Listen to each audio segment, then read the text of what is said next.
Hello, English learners. Welcome back to English Pod. My name is Marco. And I'm Erica. And today we're bringing you our great suspense, scary series. Our thriller. New Guy in Town, Part 4. All right, well, I don't want to give you any hints about what will happen in this dialogue. Yes, it's totally unexpected. So let's listen to our dialogue, and then we'll come back and talk about some of the great vocabulary.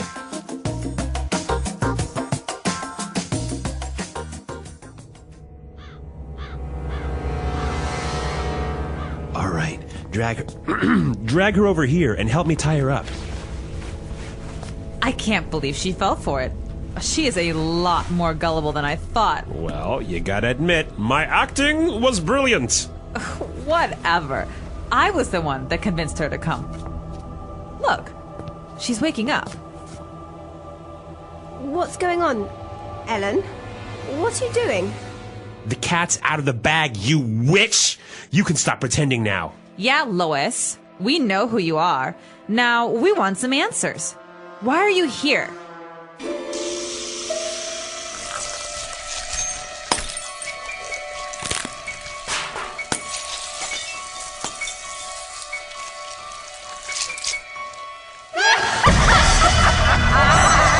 Fools! You don't know who you're dealing with. You can't stop me. Run!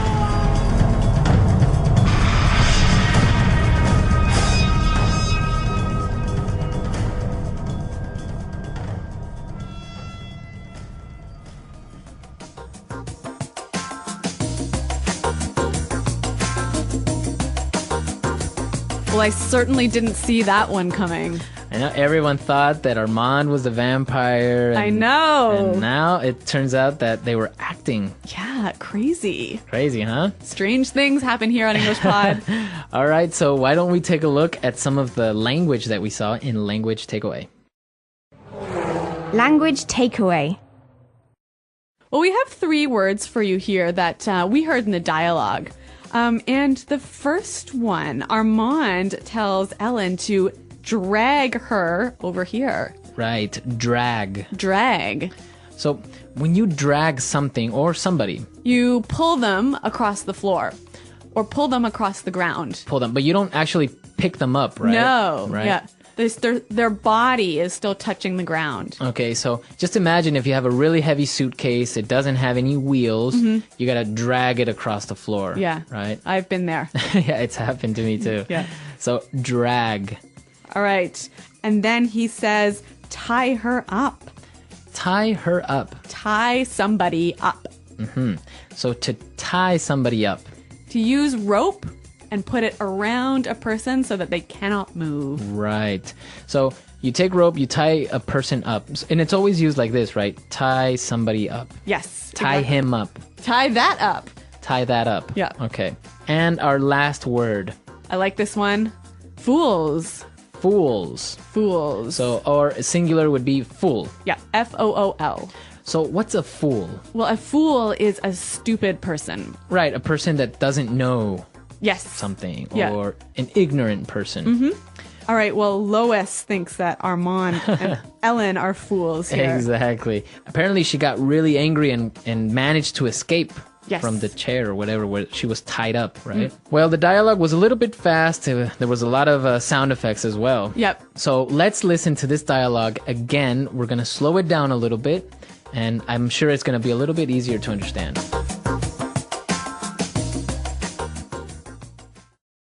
All right, drag her over here and help me tie her up. I can't believe she fell for it. She is a lot more gullible than I thought. Well, you gotta admit, my acting was brilliant. Whatever. I was the one that convinced her to come. Look, she's waking up. What's going on, Ellen? What are you doing? The cat's out of the bag, you witch! You can stop pretending now. Yeah, Lois, we know who you are. Now, we want some answers. Why are you here? Fools! You don't know who you're dealing with. You can't stop me. Run! Well, Marco, I noticed in this dialogue there's a lot of words and phrases that we can use to talk about lying or fooling somebody. Exactly. There is a lot of language about lying. So let's take a look at it in Fluency Builder. Fluency Builder. All right, so in Fluency Builder today, let's take a look at 4 phrases. The first one, fell for it. Fell for it. I can't believe she fell for it. Fell for it. Okay, so it's not that she physically fell, right? No. Okay. But she believed the lie. She believed the lie. You fell for the lie. Yep. I know that we have some examples so we can understand this phrase, fell for it, a little bit better. Example 1. He might seem like a nice guy, but don't fall for it. He's a jerk. Example 2. I can't believe I fell for your lies. Example 3. I told my mom I was going to the library, and she fell for it. All right, well, that's a lot clearer to me. I noticed that we have the preposition it here. Yeah, it is at the end, and it's referring to the lie. Yes. Or the joke. Or the story. Yeah. She fell for the story, but you wouldn't say she fell for the story. You would say she fell for it. Yes, so these 3 words always go together. Fell for it. So don't forget the it. Don't forget the it. Okay, let's take a look at our second word. Gullible. So Ellen thinks that Lois was gullible. Right, a gullible person. Yeah, gullible. A gullible person is somebody that always believes. Yes, they always fall for it. They always fall for it. Yep. They believe anything you say. So I know you were a little bit gullible when you were younger, right? Yeah, that's true. You know what? My grandmother used to tell me every year, she would say, oh, I'm 35. I'm 35. And I really believed her until I was about 12 years old. Wow. Yeah. So you were really gullible. Really gullible. But you're not anymore. No, I know better. All right, so gullible, a gullible person. Okay, now let's look at the next phrase. The cat's out of the bag. The cat is out of the bag. The cat is out of the bag. Okay, so again, it's not literal. It's not like you had a cat in a bag and you let it out, right? A nice idiom here, meaning the truth is out. The truth is out. We discovered the truth. Yes, so imagine that the cat is the truth. Right, and it escaped. Yes. Okay, so the cat's out of the bag. The truth is out. We know the truth now. Yep. Okay, and our last phrase, pretending. Pretending. Pretending. So Lois was pretending to be a normal housewife. Let's listen to some examples of how we would use pretending. Example 1. Pretend that you're my boyfriend and he'll go away. Example 2. I can't believe Lucy pretended to be sick. Example 3. You forgot my birthday. Don't pretend that everything is okay. Okay, so pretending is acting like you are somebody that you are not. Yes, or yeah, it's sort of like acting a lie. Okay, so for example, on Halloween, everyone dresses up as a monster or Spider-Man or something. So everyone pretends to be that character. Yes. But they are not. Yes. Okay, pretending. To pretend. Yeah. Okay, so let's listen to our dialogue one more time, and then we'll come back and talk some more.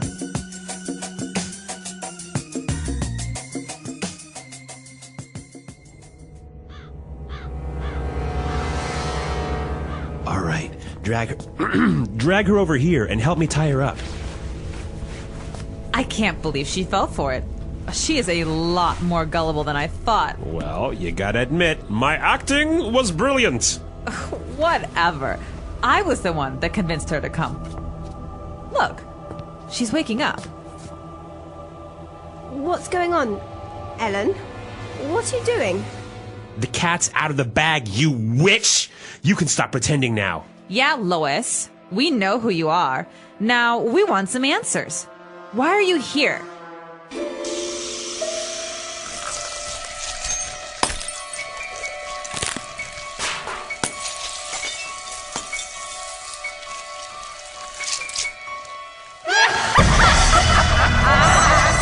fools! You don't know who you're dealing with. You can't stop me! Run!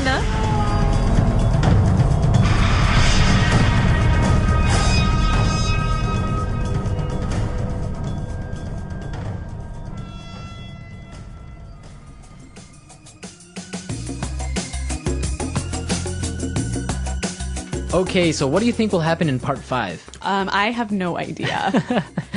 Well, what do you guys think will happen in part 5? Apparently, Armand isn't a vampire anymore. But Lois is a witch. Who's Ellen? What sort of Ellen. twist are we going to see here? Is she an alien? Oh my god. We don't know what will happen, but you can tell us what you think will happen. Come to our website at englishpod.com and leave all your questions and comments and maybe your story ideas. Yes, Marco and I are always around to answer your questions and to respond to your comments. So, Okay. guys, I think we're out of time for today, but thanks for listening. And we'll see you next time. Goodbye. Bye.